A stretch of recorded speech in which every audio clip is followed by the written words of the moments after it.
Welcome to another episode of Democracy at the Crossroads. This is a platform that discusses fiercely and fearlessly the threats to our democracy.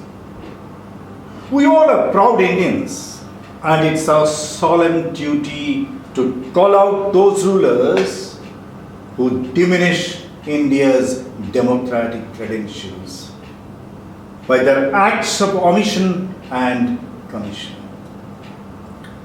In the last episode, we discussed the hypocrisy of our leadership in embracing one set of terrorists while condemning another.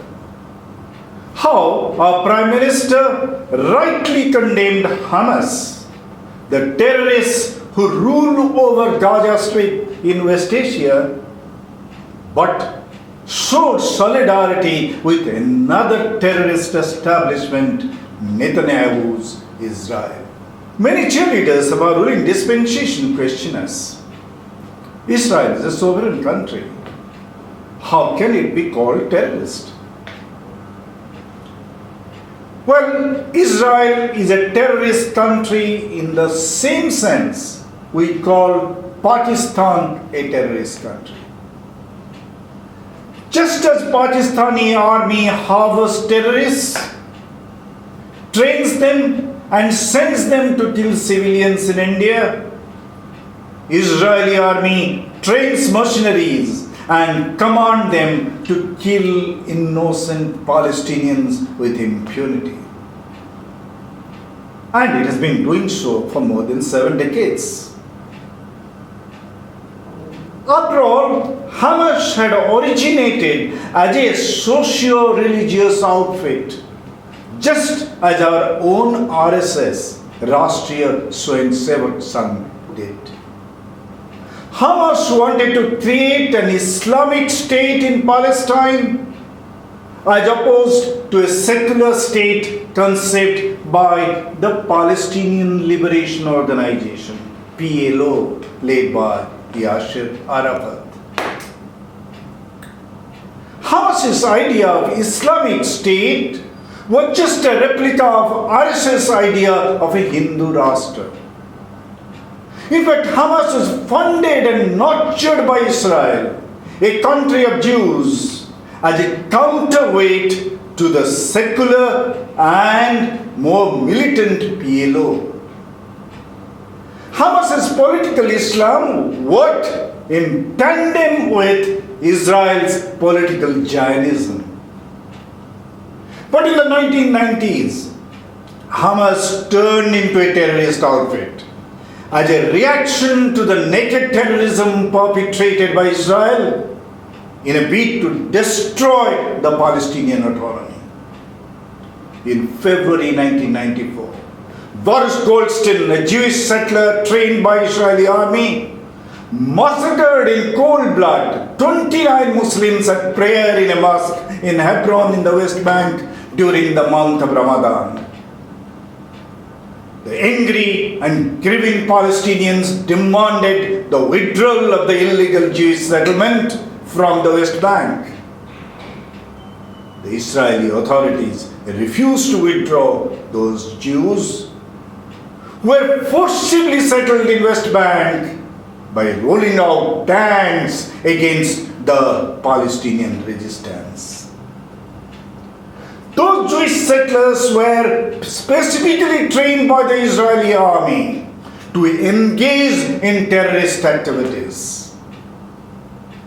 When ordinary Palestinians rose in revolt to protest the killings by the Israeli terrorists, 19 more Palestinians were brutally massacred by Israeli bayonets.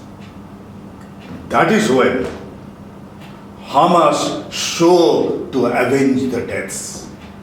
That's when Hamas turned into a terrorist outfit to counter the terrorism of Israel. But it has been an unequal fight. The Israeli terrorism has been backed by the powerful First World. But Hamas's counter-terrorism is promptly condemned by one and all, by the first world of course, but even by India, a so-called third world country, which has maintained a studied silence while Israel has repeatedly indulged in terrorist activities in all these years. The terrorist attack by Hamas last Saturday has given the legitimate pretext to the Western world and the Western-backed terrorist state, Israel, to impose heavy costs in terms of death and destruction in Hamas-ruled Gaza Strip. It is this cycle of violence and counter-violence that has gripped the Israeli-Hamas relations in the last 3 decades. Mind you, a cycle of violence, the terrorist acts began by the creation of the Western-backed Israel in the late 1940s. And that is started by Israelis themselves and the Western forces themselves. Let's be clear. Israel's creation and its existence is in no uncertain terms an illegitimate one. It's an illegitimate state. It is not just I am saying it, or a few people like me who are saying it. Our father of nation, Mahatma Gandhi, had said this in no uncertain terms. Mahatma had minced no words while saying so. It repeatedly. Gandhiji had worked with Jews in South Africa. He called them his dearest friends, his lifelong companions. Gandhiji had written eloquently what Jews had done to enrich world's literature, world's art, science, music, drama, medicine, agriculture, and whatnot. Mahatma Gandhi also had pained with anguish that Hitler's persecution of the Jews seemed to have no parallel in history. He wrote in November 1938, "The tyrants of the world never went so mad as Hitler seems to have gone." And this apostle of peace made the rarest of the rare statement in his life. If there ever could be a justifiable war in the name of and for humanity, a war against Germany to prevent the wanton persecution of Jews would be completely justified. Mind you, it's Gandhi saying this. But then Gandhi was an apostle of truth. He was no blind supporter of Jews. He was very clear. The persecution of Jews by Hitler does not give the right to Jews to persecute the Arabs. And Gandhi spoke brutally, frankly. Palestine belongs to the Arabs in the same sense that England belongs to the English or France to the French. He was equally emphatic when he said it would be a crime against humanity to reduce the proud Arabs so that Palestine could be given to the Jews partly or wholly as their national home. In July 1946, in the aftermath of brutal violence by the British Army to subjugate the protesting Arabs in Palestine, Gandhiji asked the Jews, "Why should you depend on American money and British arms to force yourself on an unwelcome land, Palestine?" Subsequently, a series of terrorist acts executed by Jews themselves and masterminded by the British and the US forces against innocent Palestinians to force them to leave their homeland in order to give way for the creation of Israel, that stirred Gandhi's conscience.